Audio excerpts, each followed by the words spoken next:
The Skool and YouTube combo is literally a cheat code for any creator or expert to scale to 6 figures a year or more teaching their expertise. And before you say anything, no, it's not saturated and it's not too late, and you don't need a massive audience in order to actually do this. So in this video, I'm going to show you how myself and my business partner Harris made $20,000 a month with just 3,000 subscribers, break down the content strategy that's grown us to 300,000 subscribers, and show you the behind the scenes of $1 million plus a year school course with 3,000 students. So let's get into it. All right, so back in 2022 is when I first met Harris, and he had about 3,000 subscribers and was making probably $600-800 a month. And at the time, I could see that those were 3,000 subscribers that were engaged and that knew, liked, and trusted him, and were kind of asking for more. They wanted to see more from him. So what I did is I pitched him on, instead of going and relying on AdSense and sponsorships and affiliates to monetize his audience, what we would instead do is, being that he had an educational channel and that he had quite a solid fan base of people who actually wanted to learn from him and watched him and saw him as an expert, what we would do is actually go ahead and monetize his audience by selling his knowledge. And I knew this because, first of all, again, people watched them because they wanted to learn, and you could see from the comments that people wanted to get more of his training. Even though he had posted in-depth breakdowns of his training and his daily routine, people wanted more, and that was a huge indicator that actually there was potential here to launch an education business. And so what we did is we didn't go ahead and launch a typical offer, at least in the space, right? So at the time, we saw that all of the other courses in the space were between $20 to $100, mostly between $20 to $50, very cheap, and they were very targeted in terms of like how to improve your speed as a soccer player, how to improve your stamina, or a specific skill, or dribbling or shooting. They were very specific. There wasn't one big broad course on how to improve everything and how to achieve bigger outcomes. And so what we did is we launched a very, very differentiated offer. So I'm going to open up our old sales page here so I can actually show you how that was different. So for example, most courses out there really just had this, which you can see is the Player Accelerator. This is basic training. So technical training, tactical training, mental training, just basic stuff that most courses out there had. But what we did is we built a full bridge to where the audience wanted to be. So let me explain.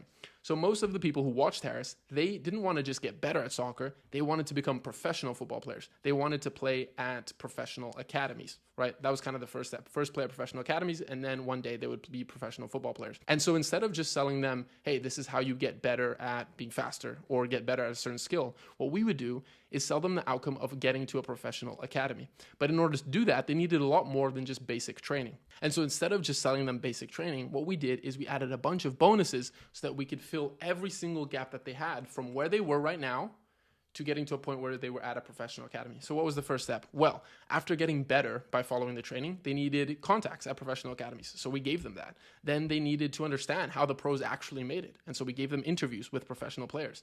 Then they needed to know on the day of the trial where they showed up at the professional academy where they were going to get accepted or not and had to perform, how to show up and perform. And so we gave them an ultimate trial day guide. Then in order for them to actually survive in that environment, they needed to know like what a pro academy was like. And so we showed them the behind the scenes of a pro academy. They needed to make sure they didn't get injured. And so we gave them an injury prevention and recovery program, how to eat and how to make sure that they were top athletes. We gave them as well nutrition guides. And so we solved every single little problem that there was from where they were to where they wanted to be. And I kind of call this the offer bridge, right? We don't just want to solve one small problem. We want to get the place where they're at right now, point A, and the place where they want to be, point B, and make sure that our offer covers every single little part and every single little problem that they're going to have on their journey from point A to point B. Because only once we've done that can we actually get people to think in results rather than price-based thinking. Because now we can tie the price or the investment to the program to the actual point B and achieving that outcome, rather than just seeing it as a course or a program that they buy. They can see as actually buying the outcome.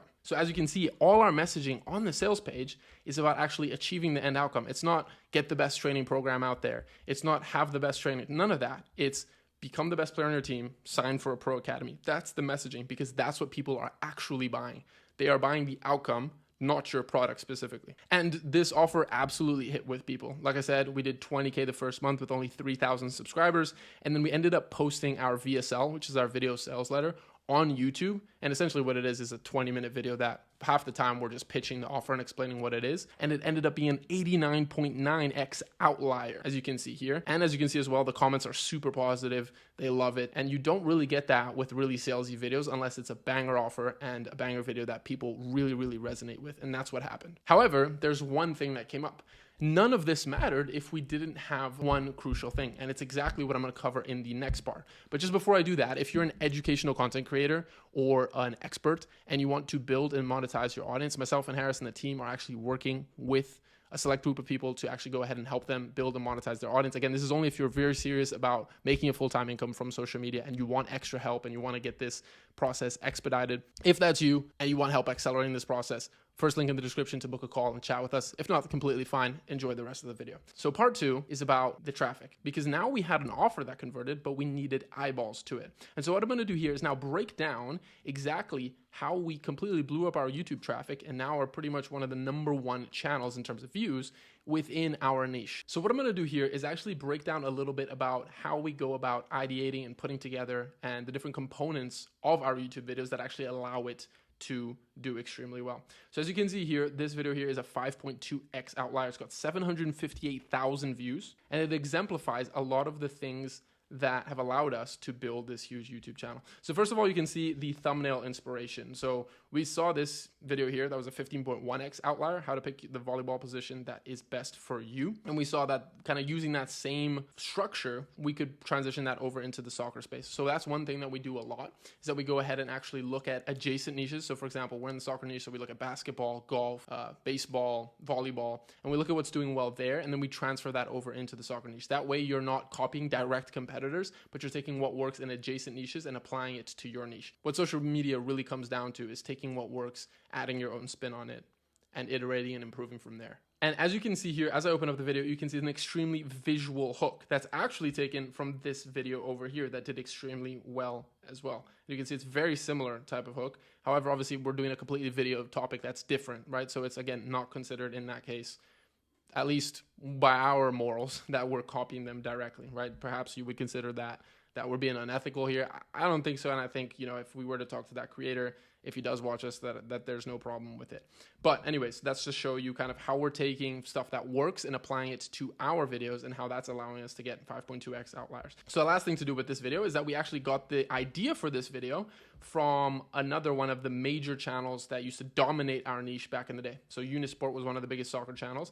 And you can see here, what we saw with this video is that it wasn't even done that well, and really it got a lot of views. And so we wanted to go ahead and actually do it better and used it as inspiration to go ahead and do it better. So that's, again, just an example of taking what works, adding our own spin to it. Now, the next thing I want to show you is that we use market feedback and market sentiment and what people are saying in comments a lot in order to kind of decide what we're going to create videos on. So what we did is we had a team member who went in every day for 15 minutes and monitored the questions that was asked in our free Discord. So we had a free Discord that had thousands of people that people could join directly from any of our social media, Instagram, TikTok, YouTube, and obviously we have millions across platforms. So there's a lot of people on there. And he spent 15 minutes a day monitoring the questions for about 2 weeks. And what he saw time and time again was people asking about shooting, right? Shooting in the sport of soccer. And so what we did is we decided to create a video called The Ultimate Guide to Shooting, full masterclass. Now, in general, ultimate guides do well across YouTube as a whole. And so that's one principle that we applied. Second is the general topic. We could see that that's something that our audience was struggling with and wanted help on. And there's a lot of other components that we use here. For example, this thumbnail, you can see it's mid-action, causing a lot of intrigue. There's a big text that's clear and easy to read. We have a lot of a younger audience, right? So it's easy for them to read quickly. We've got intrigue by saying, stop doing this, and then pointing to his foot. Like, what is it that they need to stop doing? It causes a lot of curiosity. It's one of the strongest human emotions, obviously causes people to want to click. And one small thing that it kind of shows how technical sometimes YouTube can be is this ball before, speaking to the team, this ball was actually blue, but it didn't create enough of a contrast and it didn't stand out enough. And so what we did is turn it red. So this ball used to be blue, we turned it red, and that created a really strong red and green contrast. By doing that, it stands out more. And again, thumbnails that stand out, people click on. Because really clicking on a thumbnail is almost like a subconscious thing. And so you have to appeal to those more subconscious tendencies and heuristics. So last couple of videos I want to cover here, just so you, again, understand some of the philosophies and things that we do to create videos that do well over and over and again. So you can see it's not just luck. Is, for example, this video here, how I would go pro if I had to start over. Again, a proven video concept on YouTube. You can see that how I would learn to code went viral twice here if I could start over.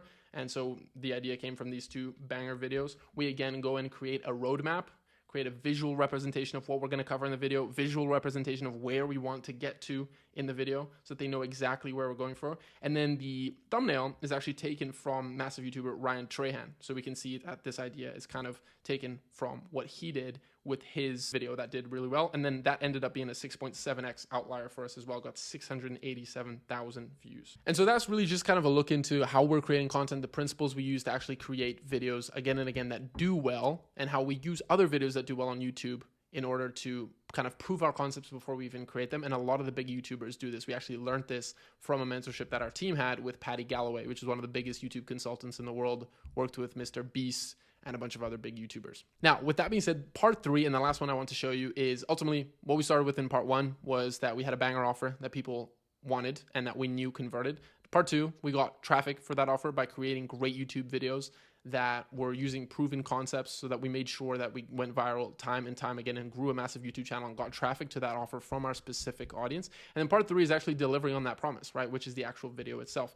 And so that's what we're going to cover now. I'm going to show you the behind the scenes of our $1 million a year plus Skool community. So as you can see here, we've got 3.7 thousand people on here. And the first place that they are kind of directed to is for all new members, a must-watch video. So this is just going to make sure that when they join, because this is just a course with the community and coaching, there's no like one-on-one access directly per se. We need to make sure that they feel welcomed and that they know exactly how this all works, especially because we have a younger audience, right? So when you're creating your product, you want to make sure you have your audience in mind. If you have a lot of an older audience, perhaps maybe they like hand-holding a little bit more. And so again, it all goes back to really knowing your audience and your prospects intimately and your customers intimately so that you can give them the best experience. Because really what you want to do in this third part is make sure that you actually deliver on your promise that you've made in your marketing. So what we do here, make sure that they are welcome. You can see here, people get excited. They're happy to be here. We've also got Harris with a message there so that we're kind of going over like everything they can expect to do and how everything works. So they know where they're at, right? Then they can navigate over to the classroom section. This is an in-depth training section. We've got all of the bonuses, all of the actual training itself, professionally laid out. One thing I will say here is that although obviously what matters at the end of the day is the actual value and the content that you have, it's really important that, especially if your audience values this a bit more, which I know our audience does, that it looks professional, right? Just the fact that it looks professional, we created and recorded things in a professional manner, makes them feel more professional, makes them feel like they're getting their money's worth here. If someone's invested in your program, someone's invested in working with you and learning from you, take the time to make it look good, right? At the very least, at least that's what I believe. So that's what we do here. And we've got a lot of training at this point. We've added a bunch because obviously we listened to customer feedback and added more and more things, but all of the bonuses are here. Something that's really cool as well is we make them feel that they're getting more than what they actually paid for and encourage community engagement at the same time by giving them extra thing that they unlock at certain levels. And the levels on Skool obviously work by you getting likes and engagements on your posts, and that causes people to want to post a lot more. It's like extremely active, and that's because people want to unlock these different levels and get all these different extra products, and then they feel even better about their purchase later on, which again reaffirms the purchase, decreases refund rates because we have an unconditional 30-day money back guarantee.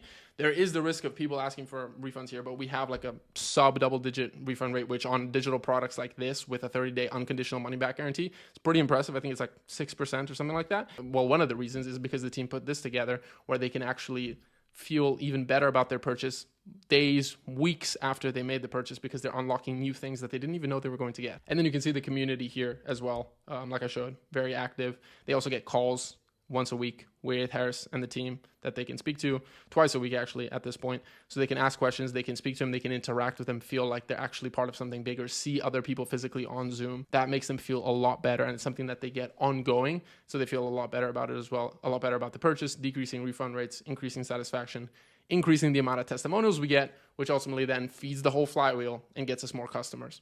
And yeah, that's a little look into the Skool community. As you can see here, it's very basic. Community, classroom, calendar, the members, leaderboards, that stuff doesn't really matter that much. Although, as I showed you, we do use the leaderboards in order to get them to unlock certain things so that they can stay more engaged and want to continue to use the product, which again, leaves people happier because they feel like they're part of a community and that they don't want to lose it by, asking for a refund and losing everything that they get. With all that being said, if you, again, are an educational content creator or you are an expert and you want help actually going ahead, building, monetizing your audience, you want to be able to grow your personal brand, you want to be able to sell more of your coaching, consulting, courses, community on the back end, and you want myself, Harris's, our team's help, you can go ahead and click the first link in the description, fill out a short form, book a call with us.